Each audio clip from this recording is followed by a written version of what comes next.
All right, everybody. Good afternoon. Welcome back. Hope you guys are doing well. We've got ourselves some new information now. We've got ourselves some updated info from both the Seattle Seahawks and the New Orleans Saints. So let's take a look at what we got on both sides here.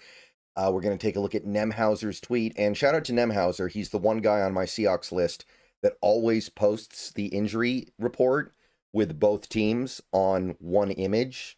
So shout out to him for that, because everyone else, they always separate it out, and it's a little bit more difficult to collect the information. So we're going to go ahead and take a look at his tweet just like we did throughout last week. But we're going to be zooming in specifically on the image now. Let's take a look at what we got for Wednesday. Now, keep in mind, it is Wednesday. Nothing you see here should really alarm you that much, especially because a lot of this stuff we already knew about. But we did have 4 DNPs today. 4 did not participate. We had Zach Charbonnet. That's the one that is kind of maybe a little bit surprising. And Julian Love. I'd say that's a little bit surprising, but he didn't practice much last week, so I don't really consider this to be much of a shock. I would just look at that and say he's still going to play. Like, I'm not too worried about him actually playing on game day or not. But he might miss some practice this week because it does seem like he's battling through something, which is not great, but I don't think we're going to miss him. Now, as for Charbonnet, he did play one of the worst games of his career on Sunday, admittedly, but we still need him. We need him because he's a really good pass protector, and that is something that we need in this offense. So we've seen some pretty clear evidence so far this year that this team trusts Charbonnet on passing downs more than they trust Walker. And Walker has shown that he's not a great pass protector right now. So I know that people are going to be a little bit down on him this week. Of course, they were probably up on him the week before, and they were down on Walker, and now they flipped. So people are fickle. I understand that, but we need Charbonnet. We need Charbonnet for his pass protection. Bottom line. Also not participating today was Nick Emenwari and Devin Witherspoon, but both those guys were completely expected. McDonald said earlier today that neither guy would practice, and I don't think it's very realistic for Emenwari to be practicing or playing so soon after getting a high ankle sprain. I know that there's some hype. He might play. If he plays this week, that would be amazing. I'm not really expecting it. I'm not anticipating it. So I've kind of already in my head accepted that we're probably not going to get him back until the Cardinals game at best. Witherspoon, I think, has a good chance of coming back this week. But again, we're playing the Saints, so I understand the team's priorities might be a little bit different. Before we go any further, please like this video, subscribe, click the bell for notifications, become a channel member for $2 a month. Those are the best ways to support the channel. We had a slew of limited participants today. Derek Hall was one of them. That one's not a big surprise to people that were paying attention. We know he came out of that Steelers game a little bit banged up, and the Seahawks worked out some edge rushers this week. So there was some indication that they weren't 100% sure about Derek Hall, but the fact that he was limited today is definitely a good sign. Torrey Horton limited, but it's a groin injury. I'm not a big fan of that. I'm not a big fan of the injured groin, so definitely a little bit concerned there. Josh Jobe with a knee injury limited. Shouldn't be a big deal, but worth noting. And then you had Ernest Jones with the shoulder limited. Should be okay. And Abe Lucas, we never like seeing him on the injury report, but again, limited with the elbow. Not a big deal. I will tell you something about something that is a big deal, though, for the next 60 seconds. Before we go any further into this video, I want to tell you a little bit about my friends over at Sleeper. Have you heard about the app, the Sleeper app? Download it. I'm going to let you in on a little something now. It's more than just a platform for fantasy leagues. Yes, this year, millions of users enjoyed playing fantasy sports on Sleeper, but there is so much more to this app. There are live stats, real-time updates, and visualizations on all stats. News feed is lightning fast. You get updates on your favorite players and teams. There is a chat you can use in real time to engage with other users about plays and performances.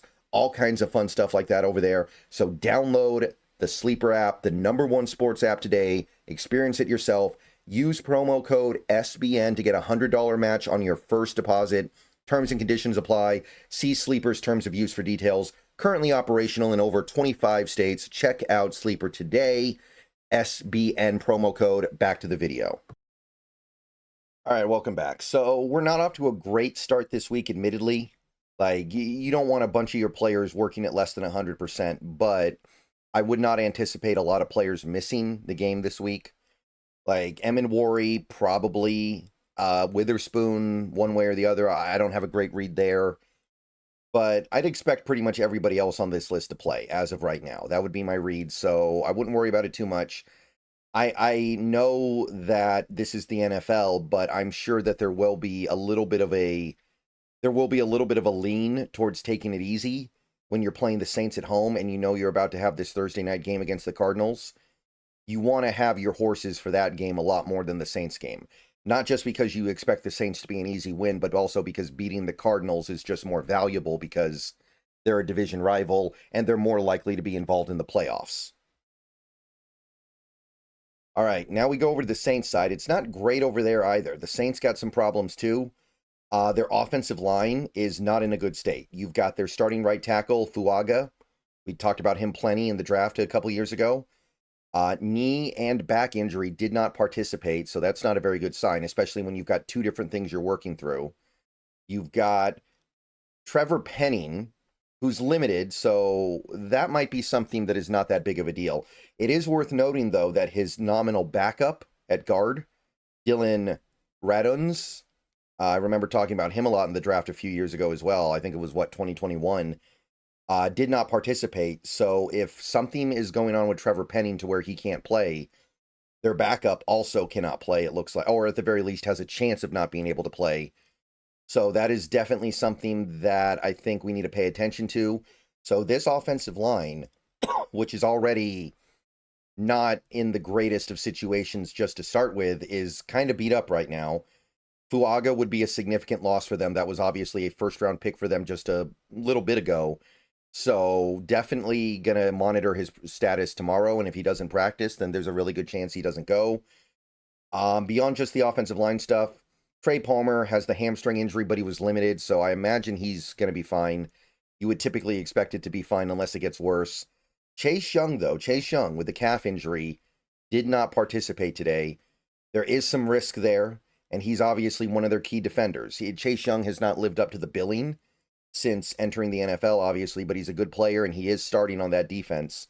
And on a defense that doesn't have a ton of star power, it's still very important. So definitely going to be looking to see what he does tomorrow.